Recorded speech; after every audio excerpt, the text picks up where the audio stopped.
Martin Gollet revient de loin. Il vient d'échapper à une contamination au VIH et à l'hépatite. Les faits remontent au 4 août dernier. L'homme hospitalisé à l'hôpital à l'UTCHEM de Sable Bonamoussadi à Douala souffre d'une anémie.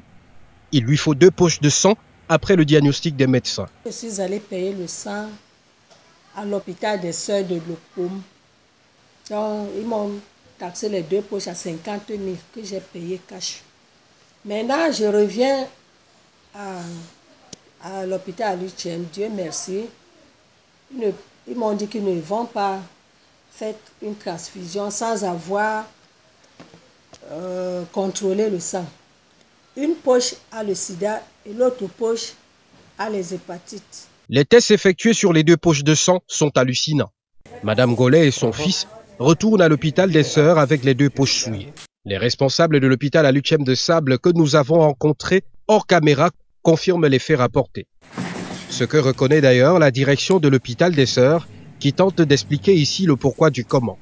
La poche en question était divisée en 2, donc de 250 cc. Et puis,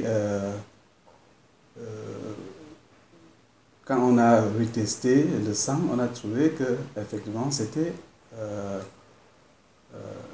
il y avait le VIH qui était positif. Vous savez, parfois il y a des faux positifs et des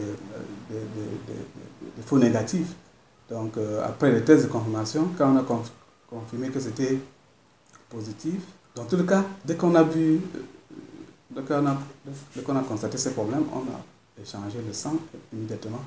Heureusement qu'on n'a pas transfusé le sang chez le patient. C'était une urgence. Heureusement peut-être. L'homme a échappé au pire, mais reste psychologiquement atteint. Des fois, quand je dors, je rêve beaucoup de choses. J'ai déjà en idée que le sang qu'on voulait me donner était un sang souillé. La famille Gollet compte déposer une plainte contre l'hôpital des Sœurs de leur pomme pour que justice soit faite.